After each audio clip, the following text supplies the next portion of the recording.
Hello and welcome back to chapter 5, lecture number 14.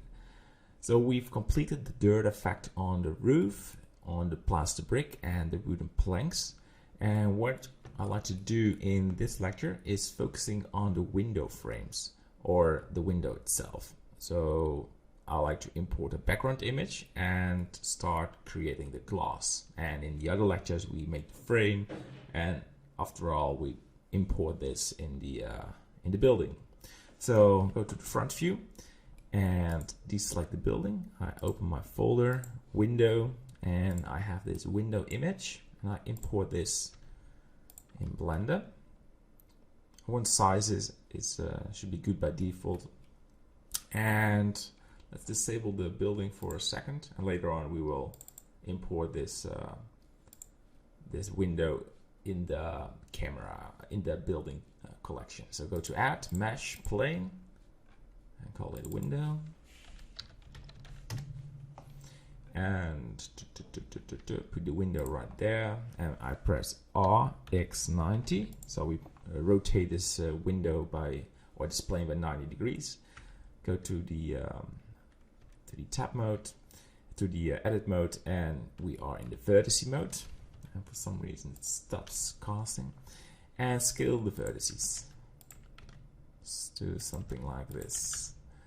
What I like to see is I want to have the borders of the window inside of my window, inside of my vertices. But we will do some scaling after I'm going to add edge lines, and we maybe need to move them a little bit later on. So there are 1, 2, 3, 4 rows and 1, 2, 3 on the horizontal axis. So that's 1, 2, 3, 4 edge lines, and 1, 2, 3 on the horizontal. And I like to switch to the edge mode, and I alt left click, shift and shift and shift click on the edges. And let's move this plane a little bit more forward. Front view and control point, so it's in the middle. I like to press Control B, so we have these sort of bars right there. And I'm okay with the size, but we need to move them now. So I press Alt left mouse click, Alt Shift left mouse click, and just move them in the right position. And for example, if you do this in edit mode, you can do this as well. So it doesn't really matter. Face mode is a different story. So let's go to the horizontal axis. We need to Alt Shift left mouse click, Control B, and scale these. And I like to drag these to the top. GZ. Alt Shift left mouse click, GZ. And these are good, but we need one on the bottom as well. So I extrude this.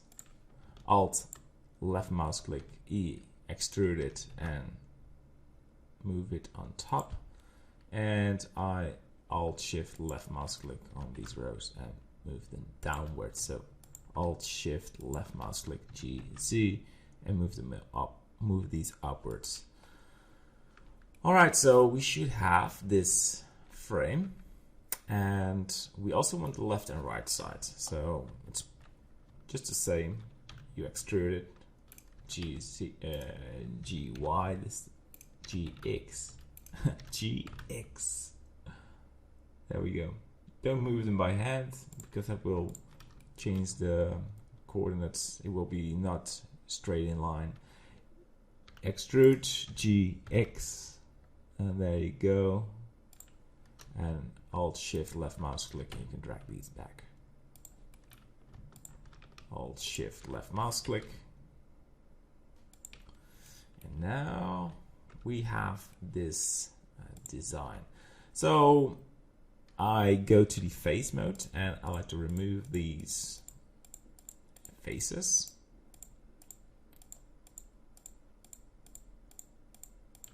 X faces, and we select all of these and we extrude this.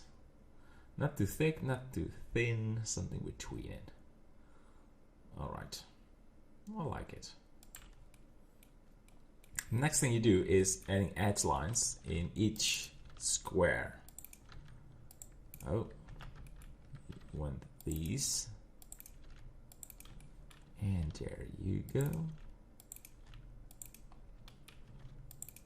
It's a time-consuming work, but in the end, you will have a very nice window. And some people will say, why not using a modifier? You can do this very easily. That's true.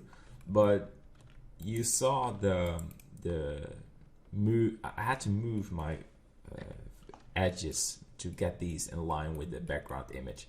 And that evil window is not a mirrored object. So even if you do this, we'll go to wireframe and we have to, let's go to the edit mode, in the vertice mode. Even if you do this in the modifier tab with a mirror, you have to do a lot of handwork, and in the end it takes the same amount of time. And press F, you fill it solid. So you maybe think you remove them and you add these back, yeah, but now we have them exactly in the middle, and that's what we want. You select now everything, Ctrl L, and press Ctrl B, and move your mouse, scroll your wheel so you have some extra detail. And as long as the vertices are not interacting with each other, you're good. All right, so check if everything is good. There are no intersections with vertices. So we have this beautiful plane. And what's left is you make a projection from view. I like to attach this image. The image texture, open. And you go to window. And we have this window image. And you project from view, and that will put this on scale, and we need to cover the plane. Right. And you need to do this with care. So with care, I mean you really want these GZ to be in line. Maybe make this smaller.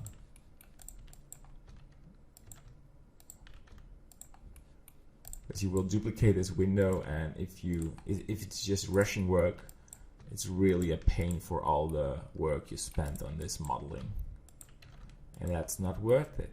So let's finish this. Make it smaller. Scale this. So I will pause the video so you can continue. It's just you select these and you want to have it exactly in line with the texture. All right, so I'm going to pause it. And welcome back. So I moved the vertices so these cover the frame of the texture, and sometimes it was really stretching it till it sized the image.